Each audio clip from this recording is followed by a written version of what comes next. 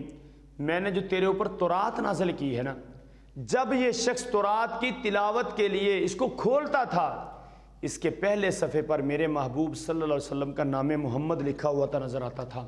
یہ کیا کرتا تھا, اس کے اوپر اپنے ہاتھ پھیر کر ان ہاتھوں کو چومتا تھا اور میرے محبوب پر درود پاک پڑھتا تھا.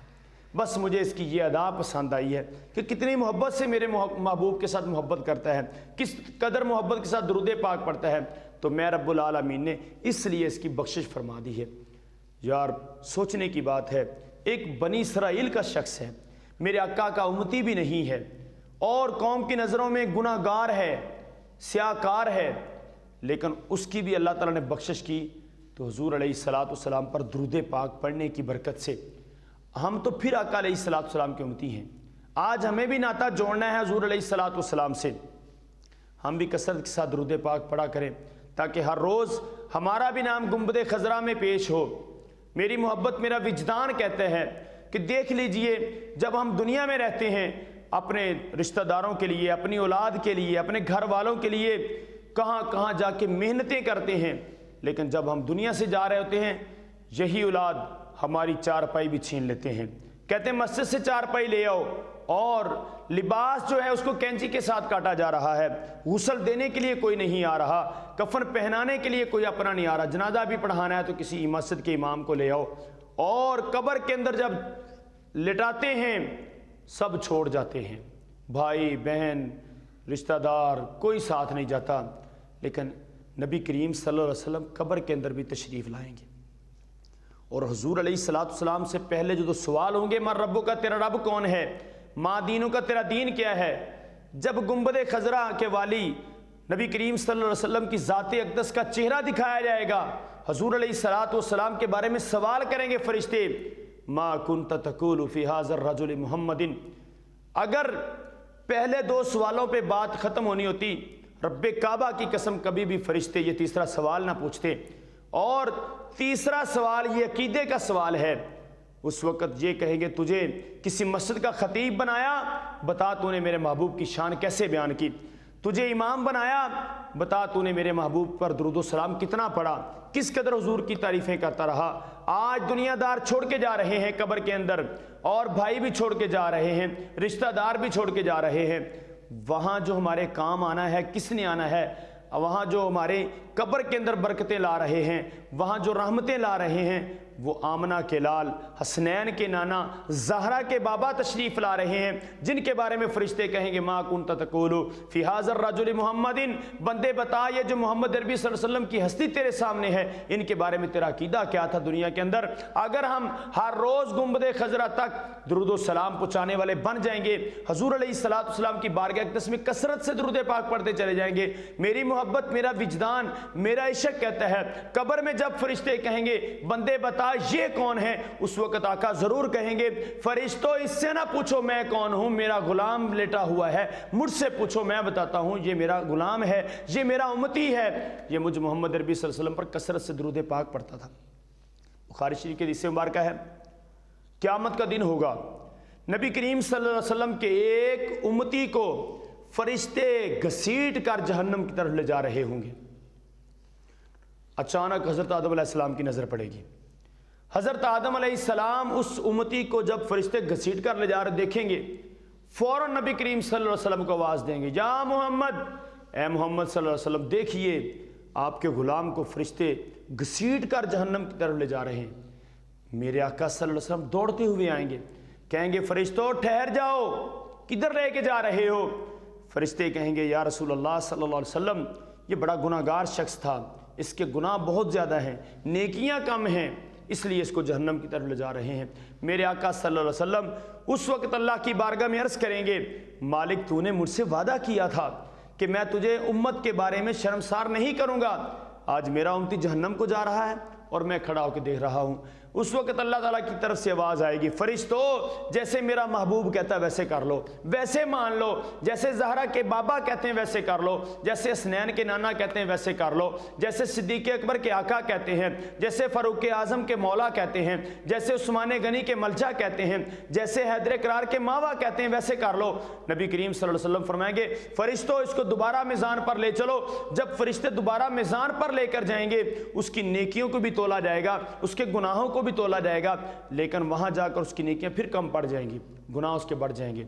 حضور علیہ السلام فرمائیں گے پھر تولو، جب پھر تولیں گے میرے آقا صلی اللہ علیہ وسلم اپنی پاکٹ سے، اپنی جیب سے ایک کاغذ نما ٹکڑا نکالیں گے اور نیکیوں والے پلڑے میں رکھ دیں گے، اور وہ پلڑا اتنا بھاری ہو جائے گا کہ گناہ جو ہیں کم پڑ جائیں گے، نیکیاں بڑھ جائیں گی۔ اس وقت اللہ تعالیٰ فرمائے گا فرشتوں میرے محبوب کے غلام کو اب جہنم میں نہیں لے کے جانا بلکہ جنت میں لے جاؤ۔ جب وہ جنت میں لے جانے لگیں گے، حضور علیہ السلام کا امتی عرض کرے گا فرشتوں ٹھہر جاؤ، جس نے آج نجات دلائی ہے، جو آج وسیلہ یہ کام آیا ہے، اس حسین و جمیل چہرے والے سے پوچھ تو لینے دو یہ ہیں کون، کہ انہوں نے اتنا کرم کر دیا کہ ایک کاغذ نما ٹکڑا رکھا ہے اور میری بات بن گئی ہے، میں جنتی ہو گیا ہوں۔ اس وقت حضور علیہ السلام فرمائیں گے اور میرے امتی تو نہیں پہچانتا، میں پہچانتا ہوں۔ کیوں؟